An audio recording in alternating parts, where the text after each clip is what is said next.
Hi అండి. Welcome back to trade with Divi.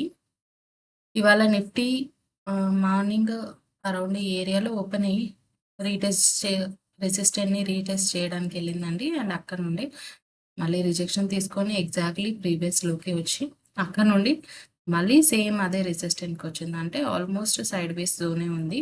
But ఈ 2 movements ఇచ్చిన తర్వాత ఆ జోన్ వచ్చేసి మరీ నారో అయిపోయింది. ఇక్కడ నారో కన్సాలిడేషన్‌కెళ్ళిపోయింది. సారీ. నా నారో కన్సాలిడేషన్‌కెళ్ళిపోయింది. ఆ జోన్ చూడండి ఒకసారి ఇలా. 24,600 నుండి 24,560 ఈ స్మాలర్ రేంజ్. ఈ 2 మూవ్స్ ఎవరైతే క్యాప్చర్ చేసి క్లోజ్ చేశారో వాళ్ళు మోస్ట్‌లీ గ్రీన్‌లోనే ఉండుంటారు. దాని తర్వాత అంతా రేంజ్ బౌండ్‌లో సైడ్ వేస్‌లో ఓవర్ ట్రేడింగ్ అయ్యి ఉండుంటుంది మోస్ట్‌లీ. ఇక్కడ నేను ఇవాళ వీడియోలో ఒక చిన్న టిప్ చెప్దాం అనుకుంటున్నా అండి. అనాలిసిస్ ప్రకారంగా మనము ఎక్కడి వరకి హోల్డ్ చేసుకోవచ్చు అనేది కాన్సెప్ట్ చూసుకుంటే, ఒకసారి ప్రీవియస్ లో ఉన్న ప్రీవియస్ హై అనేది మార్క్ చేసుకొని పెట్టుకోండి. డైలీ ఇవాళ ట్రేడ్ తీసుకున్నామంటే మనకు ప్రీవియస్ హై అండ్ ప్రీవియస్ లో అనేది కంపల్సరీ మీ చార్ట్లో మార్క్ చేసి పెట్టుకోండి. చాలా హెల్ప్ఫుల్ అవుతుంది. 5 మినిట్స్ టైం ఫ్రేమ్‌లో చూసుకోవచ్చు. ఇంకా ఏ టైం ఫ్రేమ్ అయినా పర్లేదు. బట్ మార్కెట్ మోస్ట్‌లీ రీటెస్ట్ చేయడానికైతే ప్రీవియస్ లో ఆర్ ప్రీవియస్ హైకి అయితే కంపల్సరీ వస్తుంది.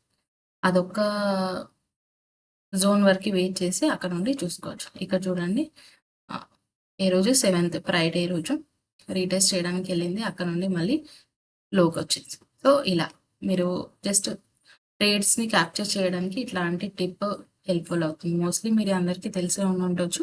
ఎవరైతే బిగినర్స్ ఈ హై, లో అని మార్క్ చేసుకోవడం తెలియని వాళ్ళకి హెల్ప్‌ఫుల్ అవుతుందని చెప్పాను. ఓకే. సో, ఇక్కడ మనకు ఓన్లీ 5 మినిట్స్ టైమ్ ఫ్రేమ్‌లో చూసుకుంటే నిన్నట్లోనే మెయింటైన్ అయిందండి. బట్ యాక్చువల్‌గా కంపేర్ చేసుకుంటే హయ్యర్ టైమ్ ఫ్రేమ్స్‌లో మనకొక ప్యాటర్న్ అనేది ఫార్మ్ అవుతూ ఉంది. నేను అది చూపిస్తాను. యూజువల్లీ 30 మినిట్స్‌లో చూస్తాను నేను ఎవ్రీ టైము.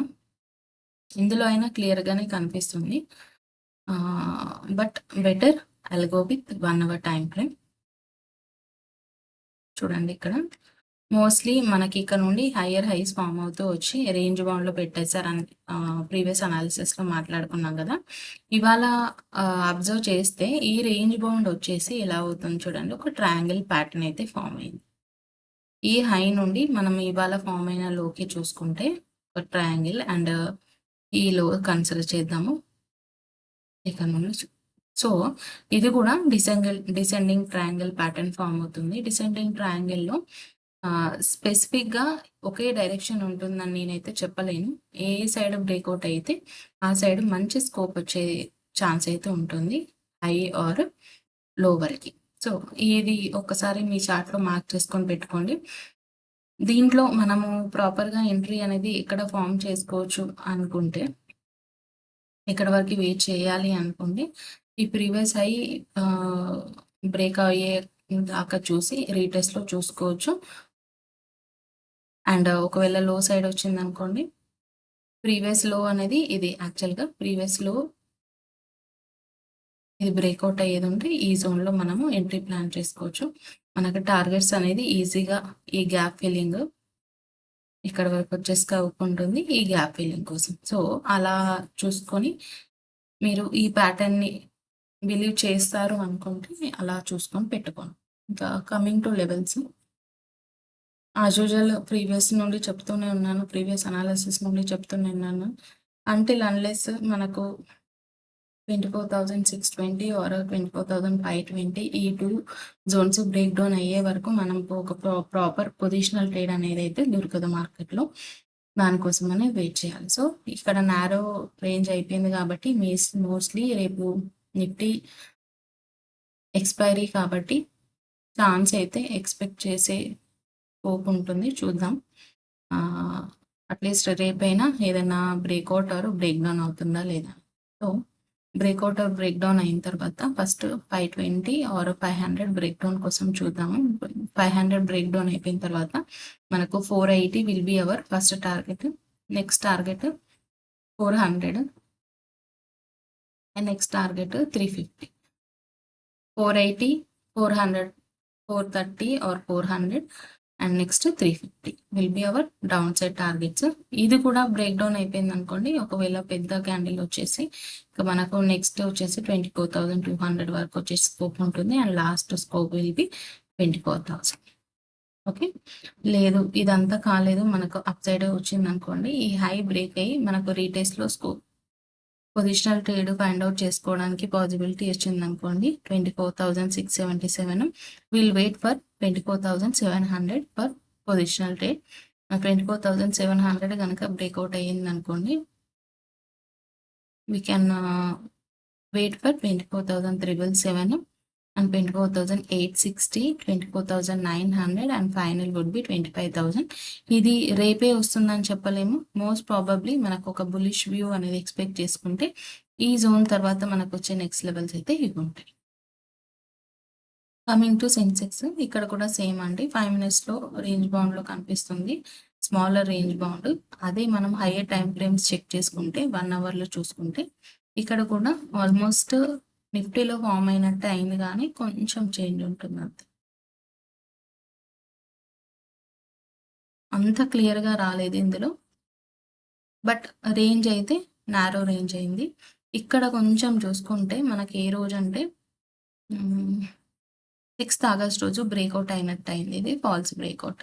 లాస్ట్ క్యాండిల్ ఉంది కదా ఎక్స్పైరీ రోజు, లాస్ట్ క్యాండిల్ అనేది బ్రేక్అవుట్ ఇచ్చినట్టు ఇచ్చింది. మళ్ళీ అదే రోజులోకి నెక్స్ట్ డే ఓపెన్ అయిపోయింది. సో ఇక్కడ ఇది మనకు కన్సాలిడేషన్ రేంజ్ వచ్చేసి స్మాలర్ నారో అవుతుంది. బ్రేక్అవుట్ ఆర్ బ్రేక్ డౌన్ వచ్చేది అంటే మనకు నెక్స్ట్ లెవెల్స్ వచ్చేసి down side break down level వచ్చేసి 78,200 వరకు వెయిట్ చేయండి. 78,200 బ్రేక్ అయి సస్టైన్ అయితే మాత్రం మనకు next level 78,000 and 77,800, 77,600 and 77,300. These would be our next target. In case big candle వచ్చేదంటే ఒకేసారి ఇదంతా ఫిల్ చేసేసి గ్యాప్ ఫిల్లింగ్ కోసము ట్రై చేస్తుంది.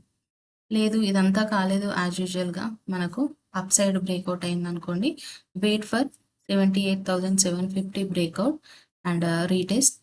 దాని తర్వాత ఈ హై బ్రేక్ అయితే 78,800 వీ కెన్ ప్లాన్, ఆర్ 78,900 వరకు వెయిట్ చేస్తే ఇంకా సేఫ్ ఉంటుంది.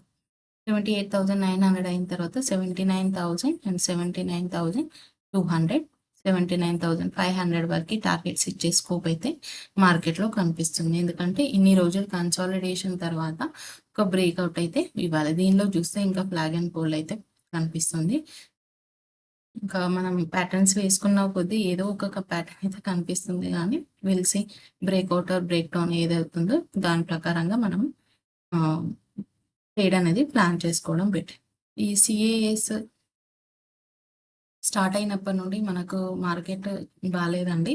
కొంచెము దాన్ని సెటిల్ అయ్యే వరకు, మనకు అర్థమయ్యే వరకు ప్రాపర్ అనాలిసిస్ ఉన్నప్పుడే ట్రేడ్ అనేది తీసుకోవడం బెటరు. లేదంటే leave for the day, done for the day అని ఒక ట్రేడ్ చేసేసి క్లోజ్ చేయడం బెటర్. ఈ వీడియో కనుక నచ్చినట్టయితే please like, share and subscribe and support our channel. Thank you.